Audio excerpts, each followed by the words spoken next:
Trying to get Jeanette Ross online. And Christy's coming on board.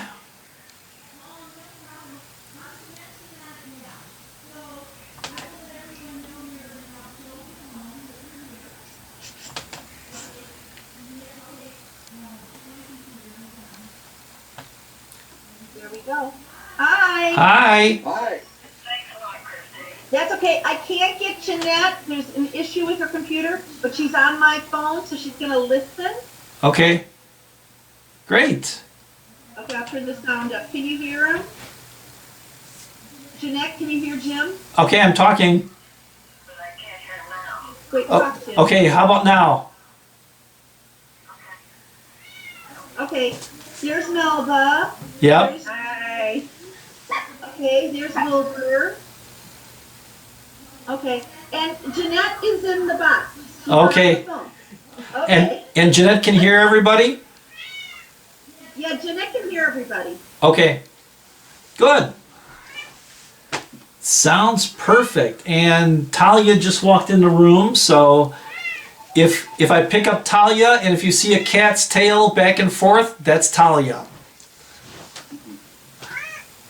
If he shuts the door, she cries really loud. Hey, Gary's coming on board. You haven't seen Gary. I heard your dog too, Melba. That's sugar. Sugar. I have to keep you guys muted here because she barks a lot. That's okay. Just make sure you unmute your mic when you have your words of wisdom you're going to give us.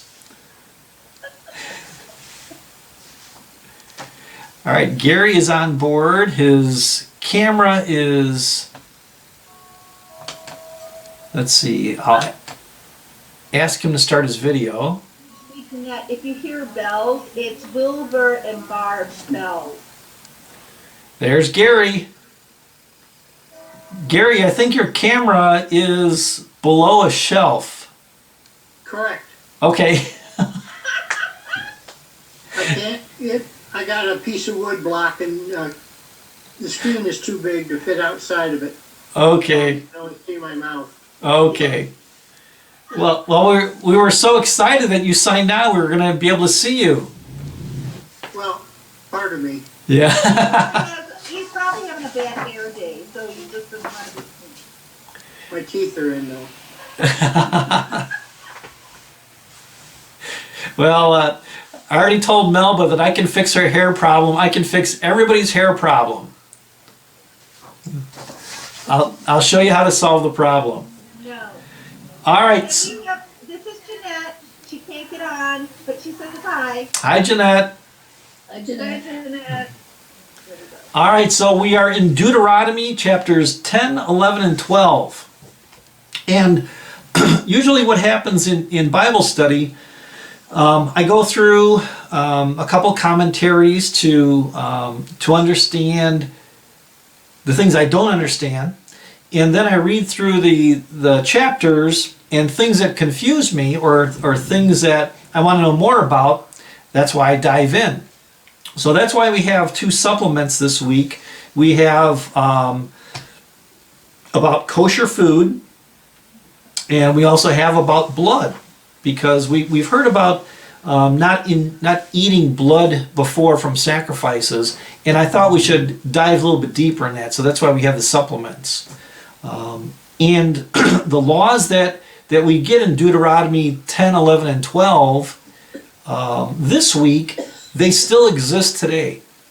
Observant Jews who follow kosher, who keep kosher, they will pay attention to that document, what is kosher, and they will do everything that it says. They will have 2 sets of pots and pans. They will have 2 sets of dishes. And Orthodox Jews, hi Mary Lou. Orthodox Jews might even have 2 separate kitchens. When we lived in Arlington Heights, there was a large Jewish community called Buffalo Grove just north of us.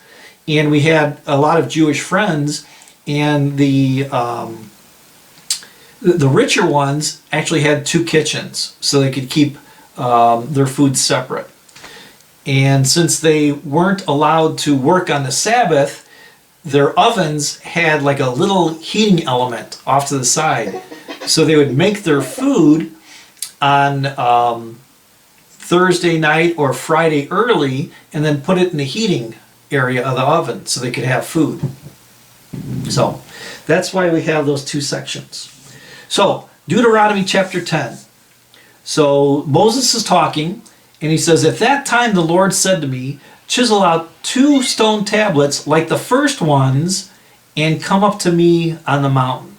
Now remember, the first time that God gave Moses the 10 Commandments, God says, you go down to your people, and notice that God told Moses, go down to your people because they're being disobedient. That's when they made the golden calf. And Moses took the first set of 10 Commandments and threw them at the Jews who made the golden calf, and he broke the 10 Commandments. That's why God says, chisel out 2 stone tablets like the first ones and come back up to me, because I'm going to give you 10 more commandments. Also make a wooden ark. So the Ark of the Covenant, which is the ark he's referencing there, is described in Exodus chapter 37 verses 1 through 9 based on the design that God gave Moses in Exodus chapter 25. And when we go back to Exodus 25, we see the detailed instructions that God gave Moses.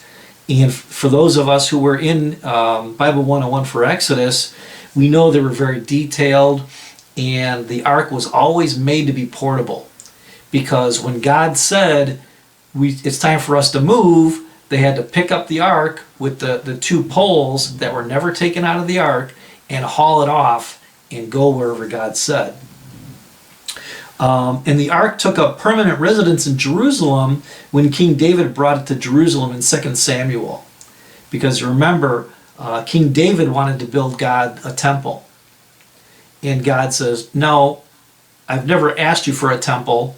I've lived in the desert in a tent with you for so long, you're not going to build me a temple. And he didn't allow David to build it. He allowed Solomon to build it. And that we'll hear about that later as we go through Bible 101. Verse 2, God's telling Moses, I will write on the tablets the words that were on the first tablets which you broke. Then, after God was right on the second set of tablets, then you are to put them in the ark.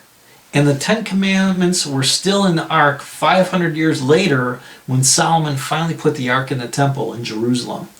And we read about that in 1 Kings, where we hear there was nothing in the ark except the 2 stone tablets that Moses had placed in it at Horeb, where the Lord made a covenant with the Israelites after they came out of Egypt. So does anybody remember from Bible 101 what were the other things that were in the ark, at least for a short period of time? Was there manna? Manna was in there, and there was something else that was in there. Staff. The staff, exactly. And those 2 things traveled for a while in the ark, but then at one point they were taken out. And we never hear in the Bible when those things were taken out. But they were in there for proof that God provided for the Israelites for 40 years. He gave them manna, he gave them food. And the staff was in there to show God's power and the things he did through that staff. Because it wasn't Moses and Aaron that did all this stuff. And the ark was last mentioned in the Bible in 2 Chronicles, chapter 35, verse 3. When we get to Chronicles, Lord knows when, 2 years from now, we'll find out that Chronicles is basically going to be a repeat. It's going to refresh our memory of a lot of things that happened in the Old Testament, because it's a chronicle of what happened. So in Chronicles chapter 35, verse 3, God says, he said to the Levites who instructed all Israel and who had been consecrated to the Lord, put the sacred ark in the temple that Solomon, son of David, king of Israel, built. It is not to be carried about on your shoulders. Now serve the Lord your God and his people Israel.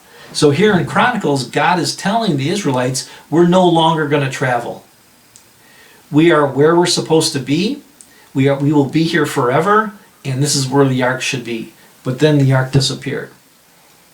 So Until Raiders of the Lost Ark came out. I I was just going to say that. I was going to ask a question. Now, where is the ark now? Very deep, someplace in the government. Right, it's in that big warehouse with all the alien bodies that are kept by our government. Yeah. Right. 1991. Yeah. Yeah. Yeah. No. No.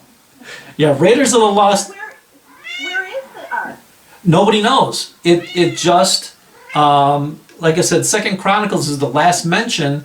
We knew it was in the temple in Jerusalem. But then in the fall of Jerusalem, the entire temple was destroyed and everything was desecrated. So who knows? It might have been taken away. That cat. We know it was taken away by the Babylonians at one time. So that part in Raiders of the Lost Ark, where people got destroyed, it appears that at certain times God allowed the ark to be taken away. Because remember, there were people, Israelites, here we go, that when they got too close to the ark, they died. But at certain times, maybe to punish the Israelites, God allowed others to take the ark away. See, that's her tail. This cat. Okay, so you can read the rest of the footnote 2. It's pretty lengthy, but I thought it was interesting. I had questions. Okay, where was the ark? When did it disappear? Where did it end up last? So we only know that it was in Jerusalem to a certain period of time.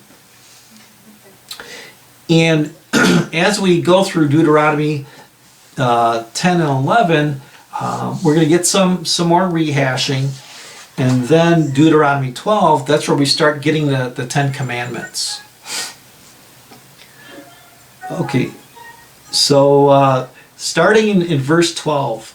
Now, in the NIV, this section is called Fear the Lord. Now, fear has a couple different connotations in the Old Testament and the Bible. Fear... I can't get on. Oh, Don't you have some coordinates or something? Donna's trying to get on. Yes. I had it on my email.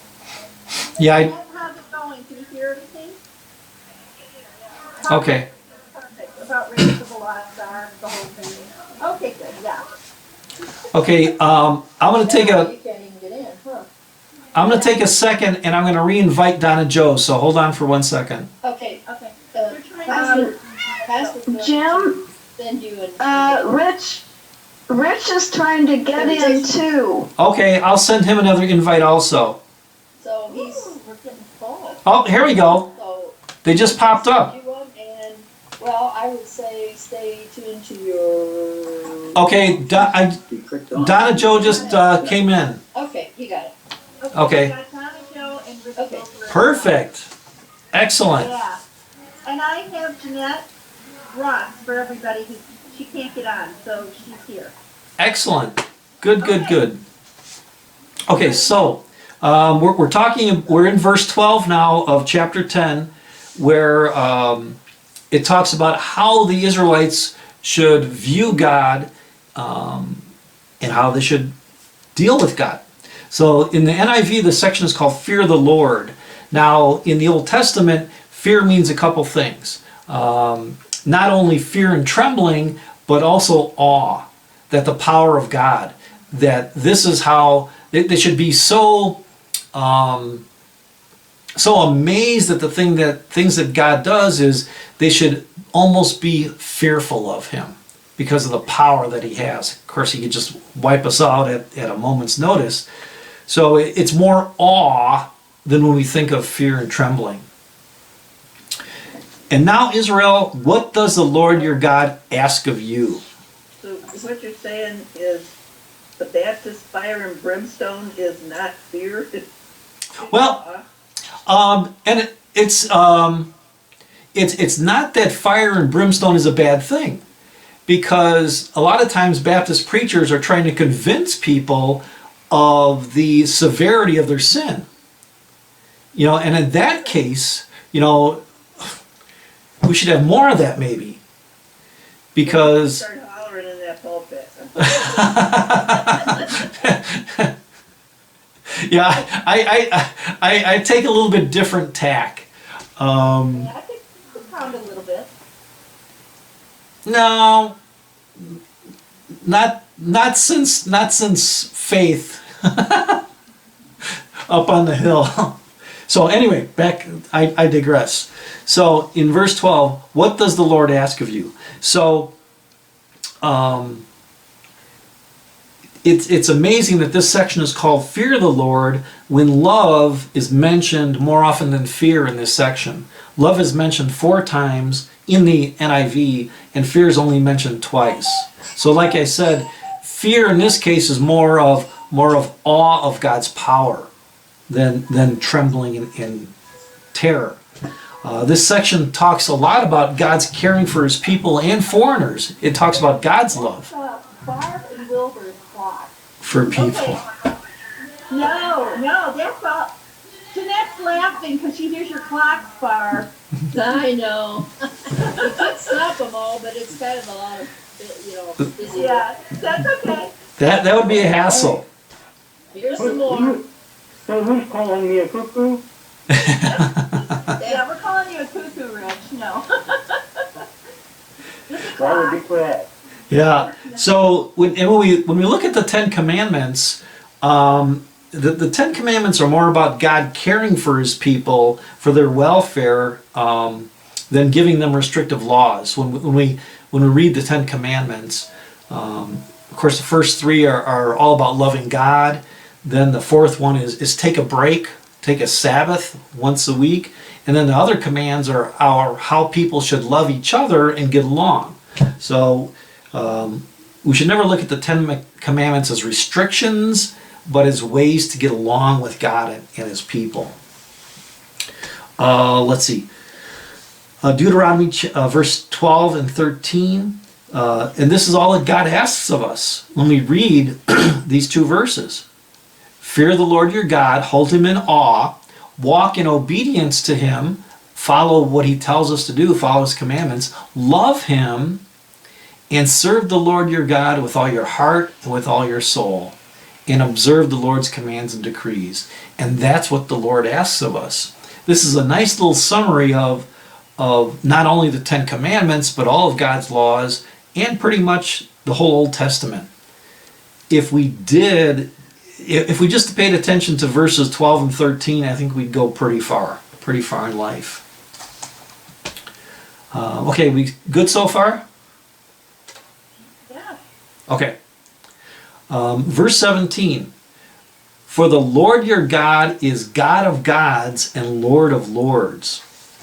So we remember that the promised land was full of Canaanites and other pagan peoples that worshipped a lot of different gods. So what God is saying at this time is that he's the one true God. He would be above every other god and Lord of every other lord. Earthly kings and gods that are made up. So he's trying to tell the Israelites, don't get confused when you go into the promised land, because those other small g gods, they got nothing on me. And then we go to verse 22.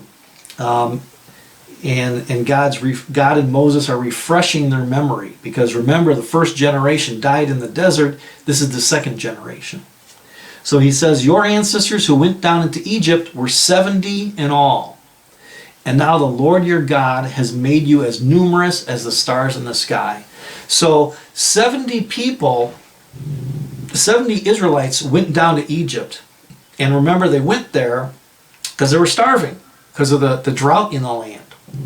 And when we go to Genesis chapter 46, verse 27, we're told basically who those 70 are. With the 2 sons who had been born to Joseph in Egypt, the member of Jacob's family who went to Egypt were 70 in all. And this is confirmed in Exodus chapter 1, verse 5. The descendants of Jacob numbered 70 in all, because Joseph was already in Egypt, because of course Joseph's brothers sold him into slavery, and then Joseph did real well in Egypt. And 70 has a sacred meaning in the Bible because it's made up of the factors of two perfect numbers, 7 and 10. 7 represents perfection, and 10 represents completeness and God's law. So when the Bible tells us that 70 people went to Egypt, 70 Israelites, that's the perfect number, and it's a complete number of all the Jewish people that would start the whole nation. Okay, let's see. Deuteronomy chapter 11. So, starts out, love the Lord your God and keep his requirements, his decrees, his laws, and his commands always.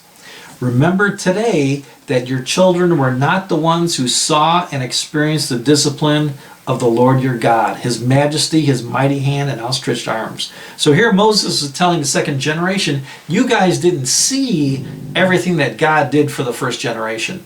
You weren't alive to see what he did in Egypt, all the plagues, and how he wiped out the army, and how he fed your parents and probably grandparents for 40 years. So he's rehashing it to tell the new second generation what really happened. In verse 5, it was not your children who saw what he did for you in the wilderness. Fed them for 40 years, their clothes didn't wear out for 40 years, and your kids didn't see what God did to Dathan and Abraham, sons of Elibi, the Reubenite. Does anybody remember what happened to Dathan and Abraham? This would have been in The high priest that was that. Right. Because they came to Moses and Aaron and they said, wait a minute, we're a holy nation, all of us, not just you and Aaron. And they forgot that the Levites were the ones who stood by Moses and Aaron, and all the other Israelites made the golden calf. And that's the point in time where God says, you are no longer a holy nation. The Levites take over from here. But Dathan and Abraham, they went up to Aaron and Moses, and they says, no, we should be priests also. So Moses said, okay, you guys get your leaders, you all bring your own staff tomorrow, and Aaron takes his staff, remember? And Aaron's staff was the only one who not only bloomed, but it blossomed. And of course, Dathan and Abraham and all the other guys who revolted were swallowed up by the earth. Okay, so that's what Moses is talking about these two guys, and actually there was one more who was a ringleader, how they all got swallowed up by the earth.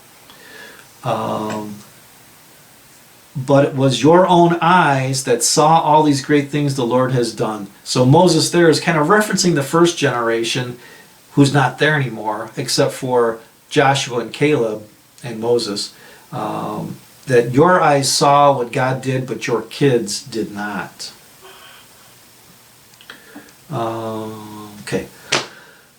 And so again, what we're going to see a lot in Deuteronomy is we're going to get the reminder. Observe therefore all the commands I'm giving you today. Because of course the Israelites say many times that they're going to follow God's commandments, and they don't. And then Moses has to intercede for them. God only wipes out a couple of them, and they go on their merry way to be obedient for a couple weeks and then sin.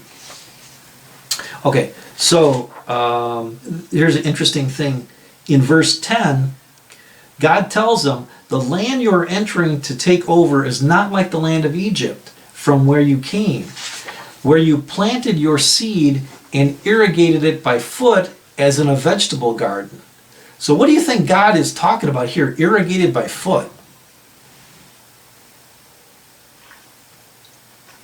Think of Egypt. Think of how Egypt is built. The Nile. The Nile, yeah. The Nile, they actually had to take water from the Nile over to their fields. And they did it through canals and a series of other things. But the Israelites, if they wanted to water their gardens, they had to take the water in buckets by foot to water their gardens. So God's saying, the promised land, pardon? Or wait till it rains. Right, exactly. God's saying, the promised land's not going to be like that. You're not going to have to carry buckets of water. It's always going to rain. It's going to rain at the right time. So, good reminder. Verse 12, it is the land your Lord cares for. The eyes of the Lord your God are continually on it from beginning of the year to its end. So God is saying that I will always take care of this land for you. It is one of the best lands out there. And it's so special to God that he's always focusing on it. In verse 14, it's what Gary was referencing. Then I will send rain on your land in its season, both autumn and spring rains, to make sure that everything's just right. Not like what we had last year. Too much rain in the springtime so they couldn't plant. Too much rain in the fall so they couldn't harvest. Hopefully this year is going to be a little bit better. Verse 18. Verse 18 is actually the first part of the Shema. Remember the Shema we read when we're in Deuteronomy chapter 6, verses 6 through 8. And God and Moses are reminding the Israelites, fix these words of mine in your hearts and minds. Tie them as symbols on your hands and bind them to your foreheads. Remember they had the flax trees where they actually put scriptures in little boxes and tied them to their forehead so they would always be in front of them. Teach them to your children, talking about them when you sit at home and when you walk along the road, when you lie down and when you get up. So here God's saying, you need to talk about me all the time. You need to teach your children who I am. You need to talk about me when you sit at home and when you walk on a road. So God's saying you need to tell everybody about me. When you lie down and when you get up. We need to think about God 24/7, 365. And then write them on your door frames of your houses and on your gates. So that people, when they come into your house, they know that you're a believer. So that's what God's telling us to do. And that's what we should still do. And maybe we got to get started. So that's the first part of the Shema in Deuteronomy 6, verses 6 through 8. One of my favorite parts of the Bible. Verse 26. Now here's where we start talking about covenants. See, I am setting before you today a blessing and a curse. The blessing, if you obey the commands of the Lord your God that I'm giving you today, and the curse if you disobey the commands. So this whole section is called blessing and curse because it highlights the conditionality of the covenant.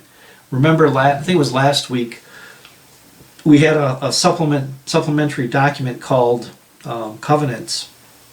And if anybody needs the notes from any week, just send me an email. So last week's document on covenants talked about the different types of covenants, conditional or unconditional. And the Ten Commandments are definitely a conditional covenant where we have to do something in order to get God's blessing. So we do something, God does something back in return. In verse 32, be sure that you obey all the decrees and the law. Running out of time. Okay, we got 10 minutes. Good, we're coming up to chapter 12. So, verse 32 says, be sure you obey all the decrees and the laws I'm setting before you today.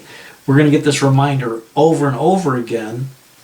And this section in Deuteronomy 11 begins and ends with the same command. Pay attention to what I'm telling you. Listen to these commands. Otherwise, you're going to be in trouble. Okay, Deuteronomy 12. So,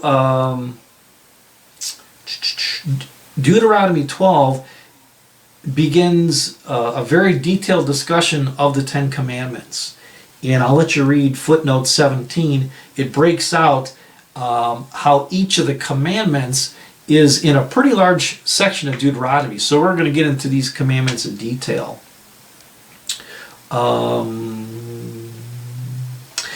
For example, Deuteronomy 12 verse 1 to Deuteronomy 13 verse 18, this whole section, almost the whole chapter, talks about the first commandment in the different ways that they shall have no other gods before the one true God. So we're going to get into a lot of detail.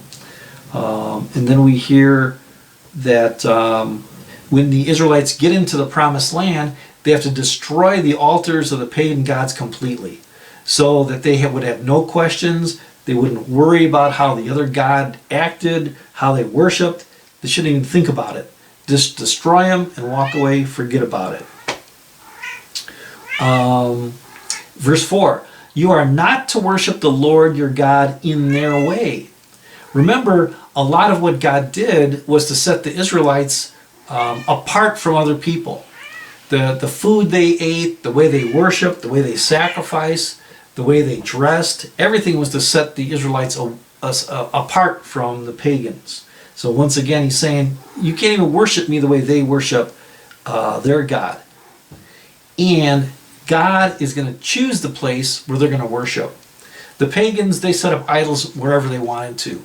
Usually they went to the highest mountain because they figured they were closer to God, and they would set up their altars there. God's saying, I'm going to show you where you're going to worship me. Verse 11. Then to the place the Lord your God will choose as a dwelling for his name, there you are to